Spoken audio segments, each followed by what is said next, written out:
We're back with news. You're going to say you heard this before. You have another recall, Honda recall here. Honda recalling 4.5 million more cars globally over faulty airbags made by Japanese manufacturer Takata. The airbags can send shrapnel flying into the air. None of the vehicles are in North America this time around, but this is the same problem that prompted the largest recall in American history, affecting 34 million cars in the U.S. This also puts the total number of Honda recalls at 24.5 million. 8 people have died because of the airbags, and more than 100 have been injured.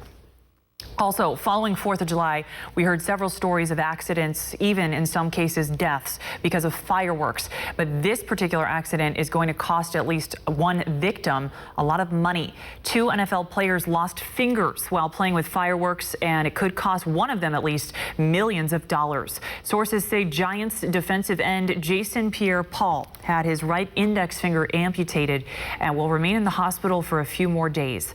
Meanwhile, Tampa Bay cornerback C.J. Wilson lost 2 fingers when, according to his father, a canister filled with fireworks exploded in his hand. Neither of the teams nor the players have provided details about those accidents or the playing time these 2 will miss, but the Giants retracted a $60 million franchise tag offer for Pierre-Paul after hearing of the incident. And we touched on this just before the break. A study by the CDC shows some antidepressants might actually increase the risk of birth defects if they're taken early on in pregnancy. Prozac and Paxil may be linked to defects affecting the heart, abdominal wall, and skull. Data analyzed by the CDC found the risks increased 2 to 3 times for women who had used those medications. However, no link was associated with Zoloft, Celexa, or Lexapro. Researchers say the overall risk is still relatively small here, but they recommend expectant mothers talk with their healthcare providers. Birth defects affect nearly 1 out of 30 babies in the U.S.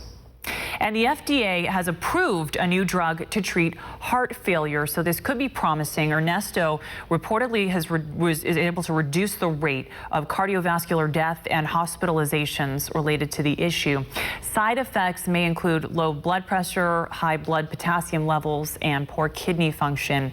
Doctors do recommend taking Ernesto twice a day. The tablets will be sold for $12.50 per day. Well, shifting to this now, sometimes when we're dieting, we try to avoid restaurants because we don't really know the caloric content of the things we're eating.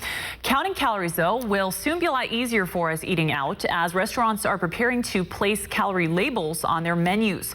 The Food and Drug Administration says chain restaurants have until the end of 2016 to comply with federal labeling rules.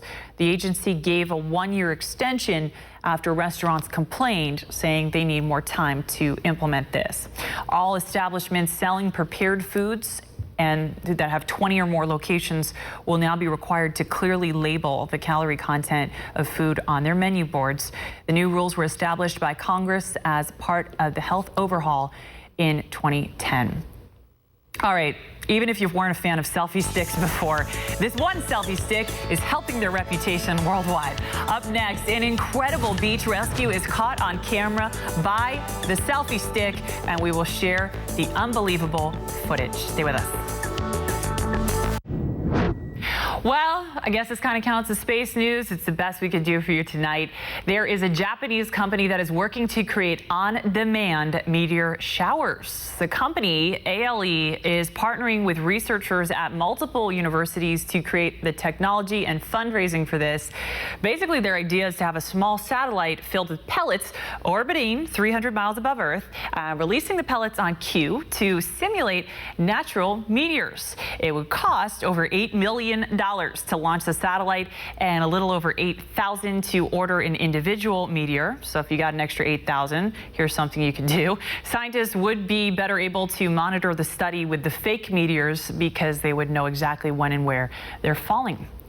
And finally, a selfie stick saves the day, earning selfie sticks some worldwide respect. A family caught in a riptide at a beach in Massachusetts made it all the way back to shore safely thanks to a selfie stick. The girl seen in the video was using a GoPro to record herself swimming with her dad at a Nantucket beach when the two got stuck in fast-moving water in a current.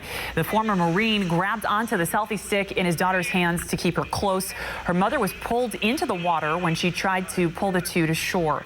A group of people, including lifeguards, eventually pulled the three safely back by the selfie stick, and their GoPro caught the whole thing on camera. So the selfie stick showing the GoPro how you go pro. I'm Cassie Leuffin, thanking you for watching. Have a wonderful night. Good night.